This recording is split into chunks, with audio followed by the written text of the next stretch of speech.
രാജ്യത്ത് ഹിന്ദു ജനസംഖ്യ കുറയുകയും അതേസമയം മുസ്ലിങ്ങളടക്കം മതന്യൂനപക്ഷങ്ങളുടെ ജനസംഖ്യ കൂടുകയും ചെയ്തതായി റിപ്പോർട്ട്.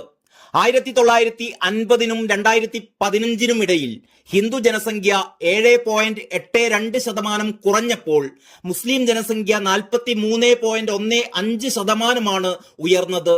ഇന്ത്യയിൽ മതന്യൂനപക്ഷങ്ങൾ സംരക്ഷിക്കപ്പെടുക മാത്രമല്ല വളർച്ച കൈവരിക്കുക കൂടി ചെയ്യുന്നുണ്ട് എന്നതാണ് പ്രധാനമന്ത്രിയുടെ സാമ്പത്തിക ഉപദേശക സമിതിയുടെ പഠനത്തിലെ ഈ കണ്ടെത്തൽ.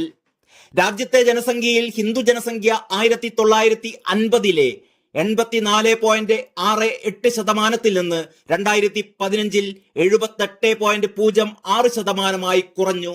ജൈനമതക്കാരുടെ എണ്ണം 1950 0.45% നിന്ന് 2015 0.36% കുറയുകയുണ്ടായി. മുസ്ലിം ജനസംഖ്യയുടെ വിഹിതം 1950 9.84% 2015 ആകുമ്പോഴേക്ക് അത് 14.09% ഉയർന്നു. അതായത് 43.15% വർധനവ്. പ്രധാനമന്ത്രിയുടെ സാമ്പത്തിക ഉപദേശക സമിതി അംഗമായ ഷമിക രവിയുടെ നേതൃത്വത്തിലുള്ള ടീമാണ് മതന്യൂനപക്ഷങ്ങളുടെ ജനസംഖ്യാനുപാതിക പങ്കാളിത്തം പഠനവിധേയമാക്കിയത്. ക്രിസ്ത്യൻ ജനസംഖ്യ 2.24% നിന്ന് 2.36% ഉയർന്നു. 1950 2015 ഇടയിൽ 5.38% വർധന. സിഖ് ജനസംഖ്യ 1.24% നിന്ന് 1.85% ഉയർന്നു. 6.58% വർധന. അതേസമയം രാജ്യത്ത് പാഴ്സി ജനസംഖ്യ വലിയ തോതിൽ താഴ്ന്നതായും പഠനത്തിൽ കണ്ടെത്തുകയുണ്ടായി. 85% കുറവ്.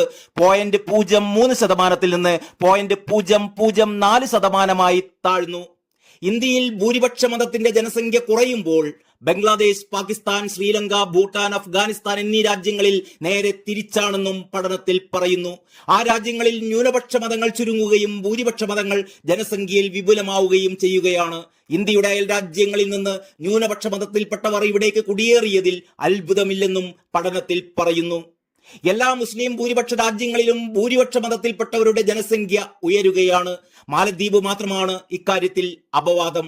അവിടെ ഭൂരിപക്ഷ മതമായ ഷാഫി സുന്നികൾ 1.47% കുറഞ്ഞു. ബംഗ്ലാദേശിൽ ഭൂരിപക്ഷ മത ജനസംഖ്യയിൽ 18%, പാകിസ്ഥാനിൽ 3.75% വർധന രേഖപ്പെടുത്തി. മുസ്ലിം ഇതര രാജ്യങ്ങളിൽ മ്യാൻമർ, ഇന്ത്യ, നേപ്പാൾ രാജ്യങ്ങളിൽ ഭൂരിപക്ഷ മതസംഖ്യയിൽ വലിയ കുറവാണ് രേഖപ്പെടുത്തിയിരിക്കുന്നത്. വാട്സാപ്പ് യൂണിവേഴ്സിറ്റിയിൽ നിന്നുള്ള റിപ്പോർട്ടാകും ഇത് എന്നാണ് AIMIM നേതാവ് അസറുദ്ദീൻ ഉവൈസി പ്രതികരിച്ചത്. ആരാണ് ഈ റിപ്പോർട്ട് തയ്യാറാക്കിയതെന്നും അദ്ദേഹം ചോദിച്ചു. RSSും BJPയും ഇന്ത്യയിലെ ബഹുസ്വരതയും വൈവിധ്യവും ഇഷ്ടപ്പെടുന്നില്ലെന്നും ഉവൈസി പറഞ്ഞു.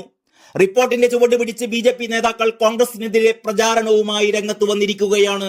കോൺഗ്രസ് അധികാരത്തിൽ വന്നാൽ ഹിന്ദുക്കൾക്ക് രാജ്യമുണ്ടാകില്ലെന്നാണ് BJP IT സെൽ മേധാവി അമിത് മാളവ്യ ട്വീറ്റ് ചെയ്തത്.